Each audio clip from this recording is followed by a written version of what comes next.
Assalamu alaikum everybody. Hope you're fine today and dandy. Now I'm going to show how to move fishes in the pond. You are seeing three fishes. Among them, two fishes are about to dive. A fish is groping in the pond water. There are plenty of fishes in the small pond. For instance, three big crabs, three fish, pona, some catfish, katol, tilapia, putti, and so on.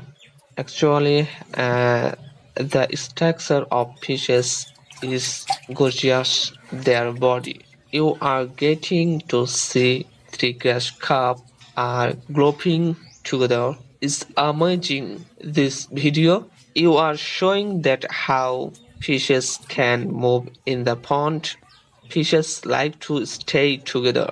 Some fishes is capsizing and gulping water. Grass carp fish is a big which is able to eat any foods. Most of the time they eat kosuripana bhat and so on. Actually, I'm not a good speaker, so if I make any mistakes, pardon me. Thank you so much sacrificing your valuable time for me, and thanks for watching this video. Okay, everybody stay happy, stay healthy. Allah Hafiz.